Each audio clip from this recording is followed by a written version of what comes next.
আসসালামু আলাইকুম। সবাইকে শুভেচ্ছা জানাচ্ছি। মাসুম মাহবুব দেখছেন ওপেন দাস ইউটিউব চ্যানেল এবং মাসুম মাহবুব ফেসবুক পেজ। কেন নাম বলছি বলেন তো? ওপেন দাইজ এবং মাসুম মাহবুব ফেসবুক পেজের বাইরে আর কোথাও আমাদের ভিডিও পাবেন না। আর একটা থাকবে ওপেন ভিউ টিভি। এখানে আমরা ডকুমেন্টেশন দেখাই। তারপরও অনেকে আমাকে জিজ্ঞেস করেন আপনাদের চ্যানেল কয়টা? আর কোনো চ্যানেল আমাদের নাই। বাকি যেখানে আমাদের ভিডিও দেখেন সবগুলো ফেক। সবগুলো ফেক চ্যানেল থেকে এই ভিডিওগুলো ভিডিও চোরেরা আপলোড করে আর আমরা সমান স্ট্রাইক দিতে দিতে টায়ার্ড। চলছে প্রতিদিন। অতএব যারা ভিডিও দেখবেন নাম শুনে তারপর ভিডিও শুনবেন। দর্শক, আজকের গুরুত্বপূর্ণ খবর কি? প্রথম হলো ইসরায়েলের দৃষ্টি এবার সিরিয়া। সেখানে তারা সিরিয়া দখলে প্রবেশ করছে। সামনে বাধা হয়ে দাঁড়িয়েছে তুরস্ক, এরদোয়ান। পাশাপাশি বাংলাদেশে চারদিক থেকে ভারতীয় চাপ অব্যাহত। সীমান্তগুলি উত্তপ্ত হয়ে উঠছে, পুশিন চলছে এবং কয়েকটি সীমান্তে ভারী অস্ত্র মোতায়েন করছে ভারত। ভারত এই সরকারকে টালমাটাল করার নানান রকম ফায়দা নিচ্ছে। যখন এই সরকারের প্রথম যাত্রা চীনে হলো তখন ভারতের ঘুম হারাম হয়ে গেল। কার্যত বাংলাদেশের সরকারের দল বিএনপি, বিরোধী দল জামাত। এতদিন আমরা মনে করেছিলাম দুটো দলের মধ্যে বোধহয় অনেক বড় বিরোধ লেগে গেছে, কিন্তু ভারতীয় কিছু গণমাধ্যম দাবি করেছে দুটো দল পরিকল্পিত গোপনে প্রেম করছে, সামনে দেখাচ্ছে এক, ভেতরে আরেক।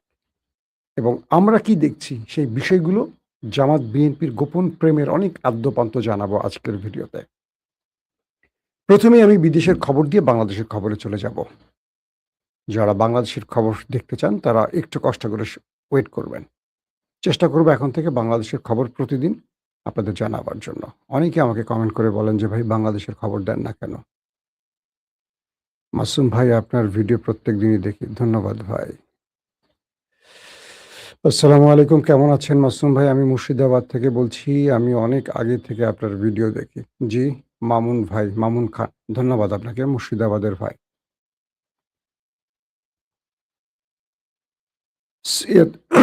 ইসরায়েল হেরে গেল ইরানে, কারণ আমেরিকা ইরানের সাথে চুক্তি করলো।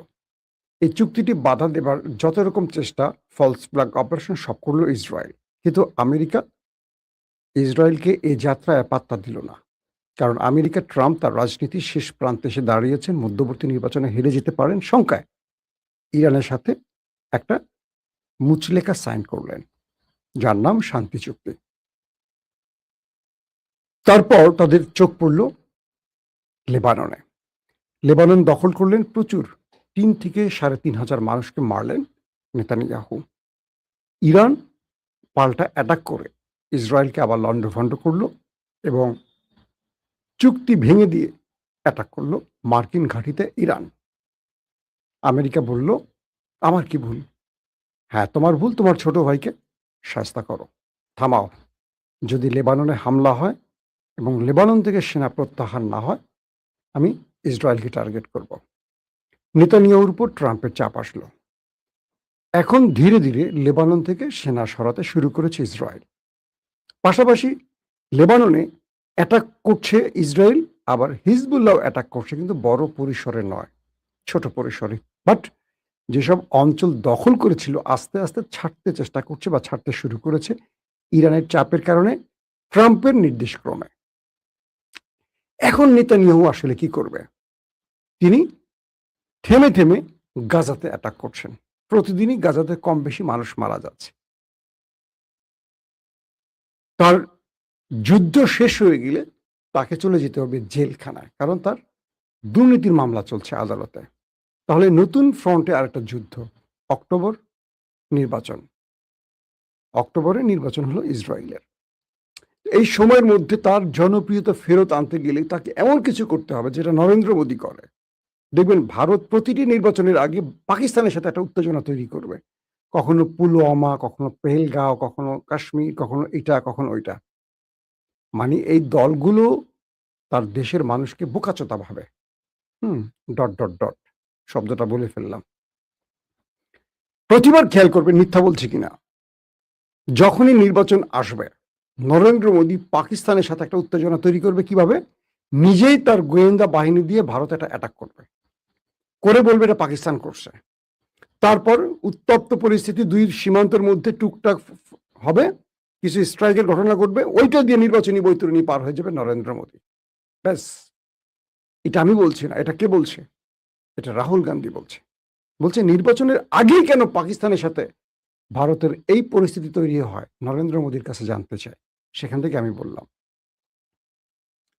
এখন তিনি দেখলেন যে লেবাননে বেশি কিছু করতে পারবেন না, কারণ ট্রাম্প চোখ বড় করে তাকিয়ে আছে নেতানিয়াহুর দিকে। তাই তার দৃষ্টি পড়ল এবার সিরিয়াতে। সিরিয়াতে সীমান্ত অঞ্চল দিয়ে কয়েকটি শহরে ঢুকে পড়ছে ইসরায়েলি সেনা। আবার সিরিয়ার জনগণ পাথর দিয়ে রাস্তা ব্যারিকেড তৈরি করে তাদের বাধা দিচ্ছে। তাদের উপর ফাঁকা গুলি করা হচ্ছে, দু একজন মারাও গেছে শোনা গেছে। এবং সিরিয়ার সে বিপ্লবী জনতা পাথর নিয়ে তাদের বাধা হয়ে দাঁড়িয়েছে। ইতিমধ্যে সিরিয়ার অন্তর্বর্তীকালীন সরকারের প্রধান আহমেদ আল সারার জোলানি তিনি বলছে ইসরায়েলের উদ্দেশ্যে এবং আন্তর্জাতিক বিশ্বের কাছে যে আমরা আপনাদেরকে বলছি ইসরায়েলকে থামান। আমরা একটা লম্বা যুদ্ধ শেষ করে সিরিয়াকে শান্তির দিকে নিচ্ছি, কিন্তু প্রতিবেশী একটি দেশ মানে ইসরায়েল নতুন করে এখানে উত্তপ্ত করতে চাইছে।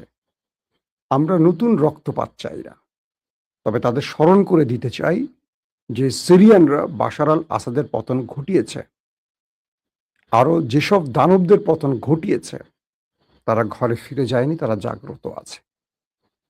আমরা চাই না নতুন করে এই অঞ্চলে আবার লড়াই শুরু হোক। যদি লড়াই করতে হয় তবে লড়াইটা আমরা শেষ পর্যন্ত করব।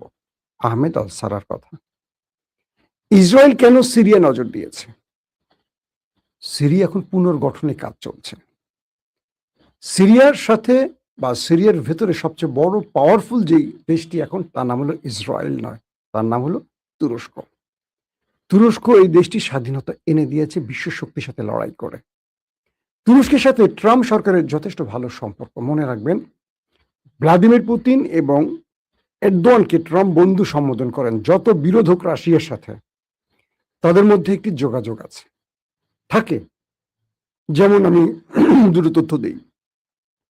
নেতানিয়াহু ট্রাম্পকে ফোন করে বললেন যে এরদোয়ান সিরিয়া দিয়ে ইসরায়েল দখলে আসতে পারে, কিছু অঞ্চল আমাকে দিতে হবে। মিস্টার ট্রাম্প, আপনি এরদোয়ানকে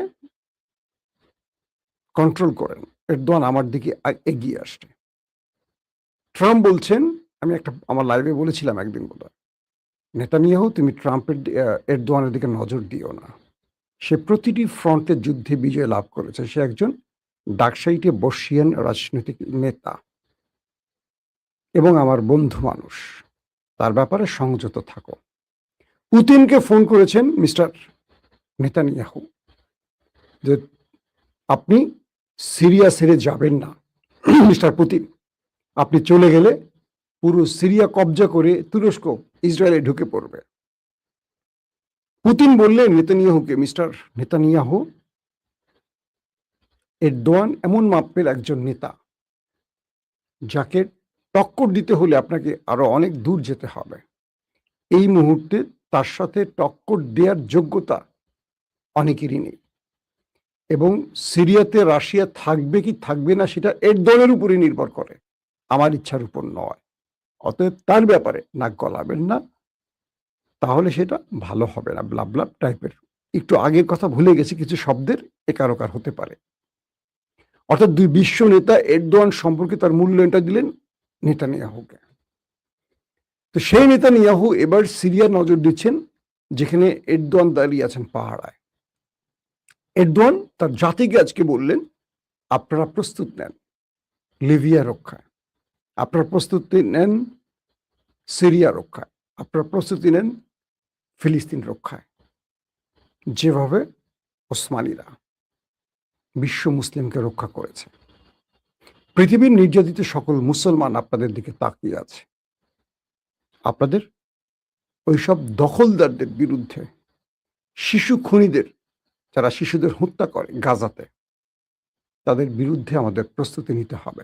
এরদোয়ানের এই বক্তব্যগুলো স্পষ্ট হয়ে যাচ্ছে তুরস্ক একটা বড় পরিকল্পনার দিকে যাচ্ছে।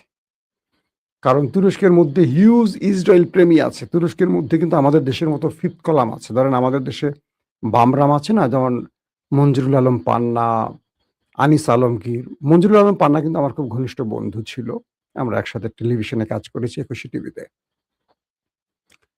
আওয়ামী লীগ পিরিয়ডে আমি জানতাম সে যে খুলনা ছাত্রলীগ করতো। কিন্তু তার মধ্যে আমি দলকানা প্রভাবটা দেখিনি। আমি একটু পরে কথাগুলো বলবো, সেদিকে এখন না যাচ্ছি।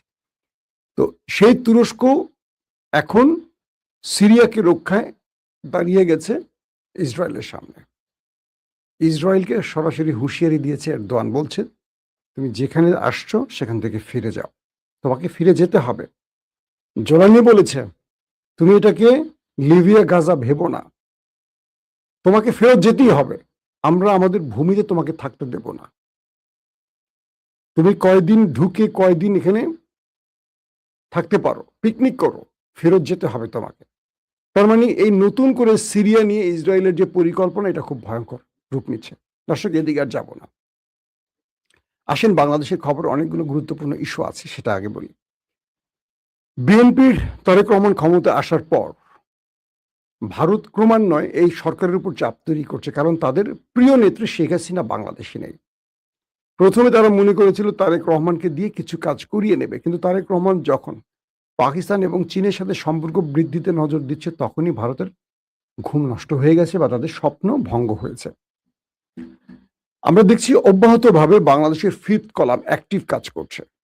যখন চীন সফর করলেন তারেক রহমান, তখন আমাদের দেশের ভেতর থেকে প্রথম আলো গ্রুপের যে চামচারা, প্রথম আলো এখন কোন পজিশনে আছে সেটা আমরা এখন বলবো না, অনেকে মাঠে নেমে গেছে। হঠাৎ করে ইস্যু আসলো, তুরাগে অনেক আওয়ামী লীগ ছাত্রলীগের লাশ পাওয়া গেল। একটা লাশ আমরা চোখে দেখিনি, গণমাধ্যম কর্মীরা। মঞ্জুরুল আলম পান্না, আনিস আলমগীরদের মতো অনেকে এটাকে, গুজবটাকে আরো প্রকাশ্যে আনছেন। সরকারকে বলবো দ্রুত তাদের ব্যবস্থা নেন। মঞ্জুরুল আলম পান্নার ফেসবুক পোস্টগুলো আমি দেখি আর অবাক হই। তিনি বিশ্বাসঘাতক মির্জাফর ইউনূসকে বলছেন। ইউনূস কি করেছে? ইউনূসের সময়টাকে একবার চিন্তা করেন। একটা ক্রুশিয়াল টাইমে তিনি ক্ষমতায় বসছেন এবং মানুষকে স্বস্তি দিয়েছিলেন। কিন্তু 15.5 বছরে মানুষের নাভিশ্বাস তুলে দিয়েছিল শেখ হাসিনা। তখন এই পান্নার একটা কথা বলে না। কখনো তার কোন বক্তব্যে, তার টেলিভিশন ইন্টারভিউতে, টক শোতে বা ফেসবুকে শেখ হাসিনাকে ফ্যাসিস্ট, স্বৈরাচার শব্দটি বলতে শুনি না। কিন্তু তিনি আবার ঘুরিয়ে পেয়েছে বলে আমি জুলাইয়ের পক্ষে, আমি জুলাইয়ের পক্ষে। এসব নাদান, এসব কি বলবো, বলদা মার্কা, কি বলবো, রাজনৈতিক অনভিজ্ঞ লোকগুলোকে নিয়ে আমাদের টেলিভিশন আবার দাওয়াত করে। কারণ আওয়ামী লীগের লোক পাচ্ছেন, এখন তাদেরকে ডাকছে। তারা মনে করছে তারা 1-1.5 মাস জেল টেল খেটেছেন, আওয়ামী লীগ আসলে তারা মন্ত্রী এমপি হয়ে যাবেন, ওই লোভে আছে। না, সম্ভব না, হতে পারবেন না। শেখ হাসিনা বাংলাদেশের রাজনীতি করবে, আপনারা মন্ত্রী হবেন সেই আশা থাকেন, আমরা আপনাদের জন্য দোয়া করি। কিন্তু আমার বন্ধু মানুষ হিসেবে আমি পান্নাকে বলবো, আপনাকে আমি খুব ভদ্র মানুষ হিসেবে জানি। আমার টেলিভিশনের কলিগদের মধ্যে আপনি একজন ভদ্রলোক ছিলেন, আপনার প্রতি আমার ভালোবাসা আছে। কিন্তু একটা অবাক লাগে, দেশের আগে একটা দলকে আপনি গুরুত্ব দিচ্ছেন কেন? আপনি ৭১ নিয়ে অনেক বেশি কথা বলেন, একটু কমান। ৭১-এর নাম করে আর সুবিধা নেওয়ার চেষ্টা করে না, দেশটাকে বিভাজিত করে ফেলেছেন। এখন দেশ গড়ার টাইম, এখন দেশটা গড়তে হবে। শুধু ৭১ দিয়ে বিভাজন তৈরি করে না, ৭১ দিয়ে দেশটা গড়তে হবে, সেদিকে আসে। সীমান্তে চরম আকারে উত্তেজনা তৈরি করছে, কয়েকটি সীমান্তে ভারী অস্ত্র মোতায়েন করছে ভারতীয় সেনারা। উশিনের চেষ্টা চলছে। দুদিন পর পর দেখছি বিএসএফ বিজিবির মধ্যে লড়াই চলছে। বিজিবির পাশে দাঁড়িয়েছে, মানে আমাদের বর্ডার পাশে দাঁড়িয়েছে আমাদের জনতা। প্রত্যেকটি জায়গায় আমাদের বিজিবি সদস্যরা দেশপ্রেমে উদ্বুদ্ধ হয়ে তারা একটি বড় রাষ্ট্রকে বারবার সামনে গিয়ে বাধার দেয়াল তুলে দিচ্ছে, তাদেরকে পাল্টা হুমকি দিচ্ছে, তাদের থ্রেটের জবাব দিচ্ছে। গত 15.5 বছর এই দৃশ্যগুলো আমরা দেখিনি। সিলেট, দিনাজপুর, বিভিন্ন জায়গায়, রংপুর নিয়ে চলছে ভয়াবহ এক পরিকল্পনা।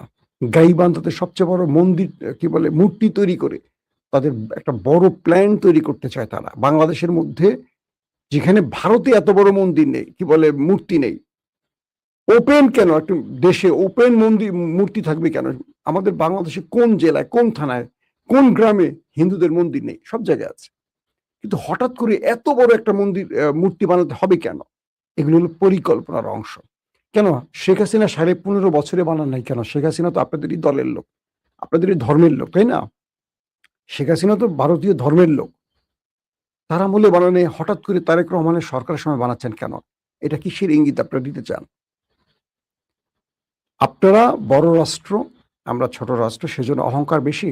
শুভেন্দ্র, হেমন্ত, আসাম এবং পশ্চিমবঙ্গের দুই কি বলবো কালপ্রিট মুখ্যমন্ত্রীকে বলছি।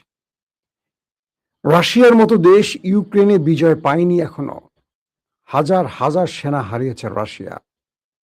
পারমাণবিক কেন্দ্র আক্রান্ত হয়েছে, নিউক্লিয়ার প্রজেক্ট ধ্বংস হয়েছে, অনেক কিছু রাশিয়া হারিয়েছে বলে নাই লজ্জায়। বাংলাদেশকে টাচ করার আগে চিন্তা করবেন, বাংলাদেশ একা না, এটা শেখ হাসিনা সরকার না, এটা তারেক রহমান সরকার। সো বুঝে শুনে আগাবেন। বাংলাদেশ আপনাদেরকে তোয়াক্কা করে না, ঘোড়ার আন্ডা দিয়েও তোয়াক্কা করে না, আপনার যে সেই হন না কেন। বাংলাদেশ তার বিজয়টা পেয়েছিল লড়াইয়ের মধ্য দিয়ে, এবং ভারত যে তৈরি হয়েছে সেখানেও বাংলাদেশের অবদান আছে। তখন হয়তো আমরা বাংলাদেশ ছিলাম না, কিন্তু ব্রিটিশ বিরোধী আন্দোলনে এই দেশের ভূমিকা অনেক ছিল, এবং মুসলিমদের অবদান সবচেয়ে বেশি ছিল, হিন্দুদের চেয়ে বেশি। আজকে যে ভারত আপনারা স্বপ্ন দেখছেন, এবং মুসলমানদেরকে ধরে ধরে প্রায় 2 মিলিয়ন 20 লক্ষ মুসলমানকে তারা তালিকা করে বাংলাদেশে ফেরত পাঠাতে চায়। চিন্তা করতে পারেন, এই দেশটা যারা স্বাধীন করেছে তাদেরকে তাড়িয়ে দেবে। এইটা কেমন ধর্ম? সনাতনী ধর্মের নাকি শান্তির ধর্ম? আমরা জানি, পড়েছি বই পুস্তকে। আমাদের এখন প্রশ্ন করতে ইচ্ছা করে না, এটা কেমন শান্তির ধর্ম? শুভেন্দ্রের মতো, নরেন্দ্রের মতো, অমিত শাহের মতো উগ্র ব্যক্তিরা রাষ্ট্র পরিচালনা করছেন। অবাক লাগে না? তারা আবার ইসলামকে ধর্মান্ধ বলে, জঙ্গি বলে, সন্ত্রাসী বলে। তাহলে ওদেরকে দেখলে কি বলতে হবে বলেন?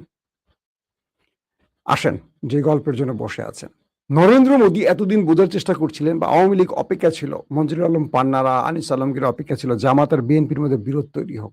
দেখবেন এই লোকগুলি বিএনপিকে খোঁচায় না, জামাত আর ইনুসকে খোঁচায়। তারা মনে, যাতে বিএনপি বুঝতে পারে এই লোকগুলি আমাদের লোক। দেখবেন চ্যানেল ওয়ানে সব বেছে বেছে আওয়ামী লীগগুলোকে আবার নিয়োগ দিয়েছে।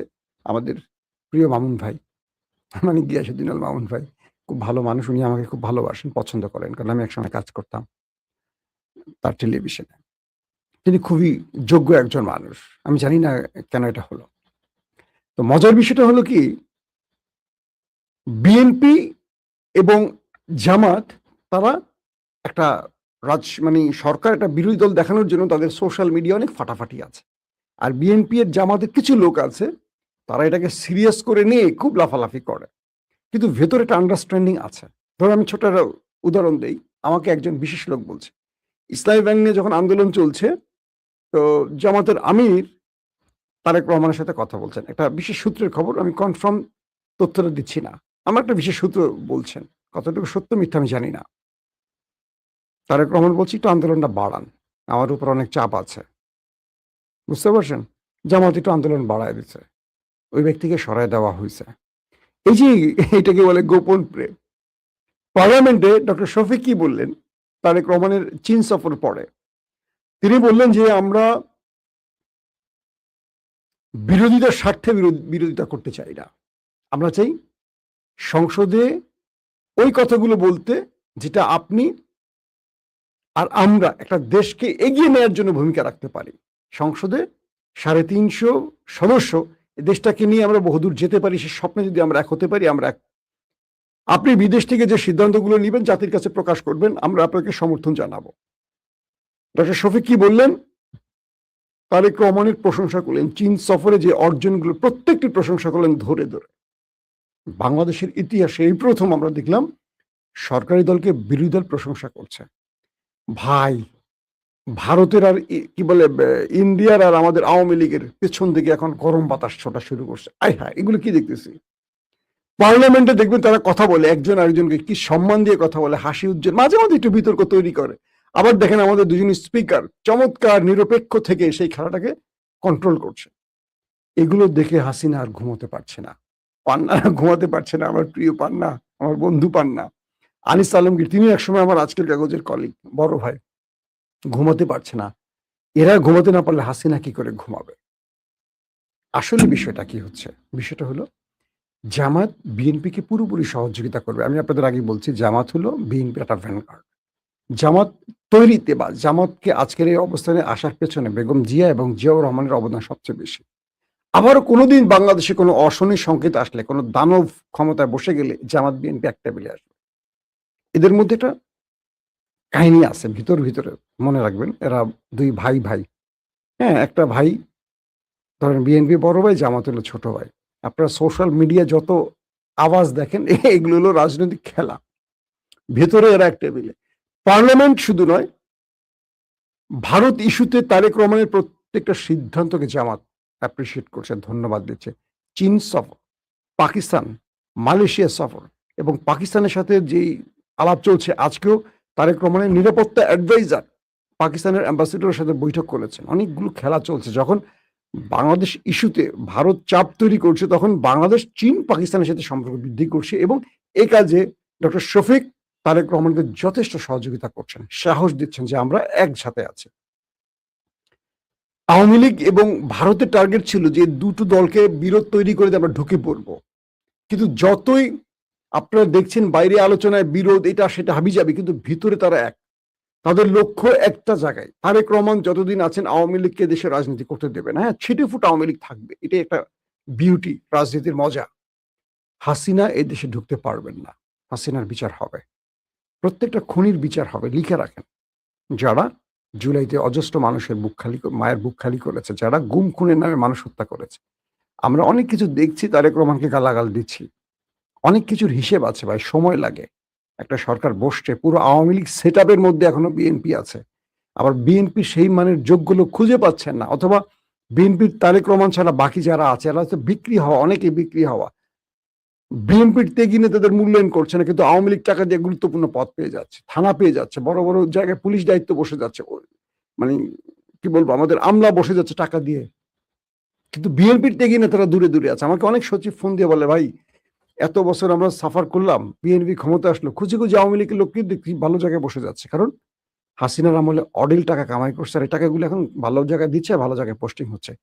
জনাব তারেক রহমান, আপনি এই জায়গায় নজর দেবেন, কারণ এভাবেই গত সময়ে বিএনপি বড় ফল্ট করছে। আমার এখন একটা কথা মনে আছে, বেগম জি একদম 1-to-1 বৈঠকে আমাকে বলছিলেন গুলশানে, যখন লগি বৈঠা নিয়ে আন্দোলন শুরু হয়, বেগম খালেদা জিয়া তিনি আইজিপিকে ফোন দিছিলেন, বিডিআর প্রধান শাকিলকে ফোন দিছিলেন। তারা দুজন খালেদা জিয়ার কথা ঠিক মতো শোনে নাই। আমার নিজের কানে এই কথাটা শোনা। খালেদা জিয়া আমাকে বলছিলেন একটা বিশেষ কাজে তিনি আমাকে ডেকেছিলেন, আমাকে ডাকতেন মাঝে। তো আমাকে এই সময় আমি তাকে প্রশ্ন করছিলাম। বলছেন যে জামাতের যে লগি বৈঠক দিয়ে হামলা হয় পল্টনে, তখন খালেদা জিয়া তথ্য পেয়ে পুলিশ প্রধান এবং বিডিআর প্রধানকে ফোন দিয়েছিলেন। তারা এসে নীরব ভূমিকা পালন করেছে। আওয়ামী লীগের এই লাশের নিত্য সাপের মতো পিটিয়ে মারার দৃশ্য তারা দেখছে, কিছু করতে পারে নাই বা করে নাই। এটার মূল কারণ হলো বিএনপির ভেতরে বিএনপির লোকগুলি টাকার জন্য আওয়ামী লীগকে গুরুত্বপূর্ণ পদে বসায়, আর নিজেদের সাফার মানে নিজেদের লোকগুলোকে বসায় না। এটা বিএনপির সবচেয়ে বড় রোগ। কিন্তু আওয়ামী লীগ এটা করে না। আওয়ামী লীগ খুঁজে 14 গোষ্ঠীর ঠিকানা, লাগলে 48 গোষ্ঠীর ঠিকানা নিয়ে আগে আওয়ামী লীগ কনফার্ম করে সেই পদে লোক সেট করছে। এটা হলো আওয়ামী লীগ। তো এখন নরেন্দ্র মোদী আর শেখ হাসিনা যে স্বপ্নে ছিল যে বিএনপি জামাতের মধ্যে একটা বিরোধ তৈরি করে দিয়ে আওয়ামী লীগকে আবার বাংলাদেশে ইনপুট করবে, এটা আর হচ্ছে না। ক্রমান্বয়ে তারা দেখছেন যে জামাত আর বিএনপি যতটাই আলোচনায় আসছে, যতটাই আন্দোলন সংগ্রাম করছে, কিন্তু দিন শেষে তাদের মূল জায়গা তারা এক। ডক্টর শফিক জামাতকে বলে বিএনপিকে বলেছে যে দেশ রক্ষায় বিএনপিকে বলছে আমরা আপনার পাশে আছি, দেশ বিরোধী কোনো সিদ্ধান্ত আপনি নিলে আমরা আপনার বিরুদ্ধে দাঁড়াবো, কিন্তু যেটা দেশের পক্ষে তার জন্য সরকারকে টিকিয়ে রাখার জন্য, বিরোধী দল বলছে এই সরকারকে টিকিয়ে রাখার জন্য যা করা লাগে আমরা করব।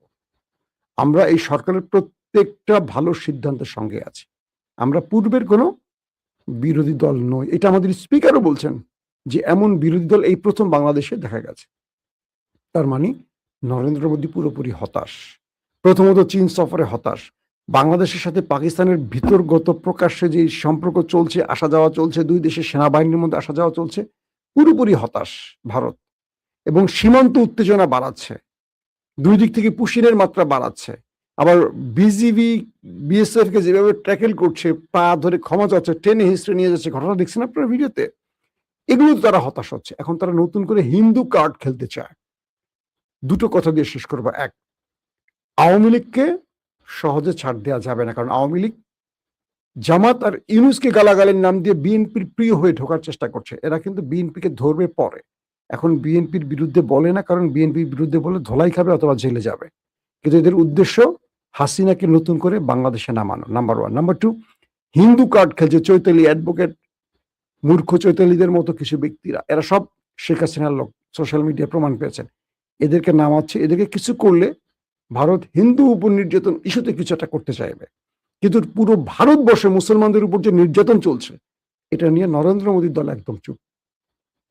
সংখ্যালঘু নির্যাতন কোথায় হয়? ভারতে না বাংলাদেশে? ভারতে। কিন্তু তারা বাংলাদেশটাকে বড় ইস্যু তৈরি করার চেষ্টা করছে। সো আমার কথা হলো যে বাংলাদেশের প্রতিটি মানুষ এখন যে কোনো বিষয়ে সিদ্ধান্ত নেবেন বুঝে শুনে। এবং জামাত বিএনপিকে বলবো, ওপার ক্ষেপে আছে, ওপার আমাদের মধ্যে বৈষম্য বা আমাদের মধ্যে বড় কোনো বিরোধ তৈরি করতে চাইছে। এটা যেন দুই দলের কোনো বিশ্বাসঘাতক, বিএনপি এবং জামাতের মধ্যে থাকা কোনো বিশ্বাসঘাতক নতুন মাত্রায় যুক্ত না করে হাসিনাকে বাংলাদেশে আনা বা ভারতীয় এজেন্ডা বাস্তবায়নে সহযোগিতা করতে না পারে, সেই জন্য আমাদের সবাইকে সজাগ থাকতে হবে। এবং প্রতিটা সীমান্তে আমাদের বিজিবির ভাইদের পাশে দাঁড়াবেন আমাদের দেশপ্রেমিক জনতা। প্রত্যেকটি এলাকায় মনে রাখবেন, বিজিবির ভাইরা একা না, আমরা তাদের সাথে আছি। প্রত্যেকে ভালো থাকবেন। আল্লাহ হাফেজ।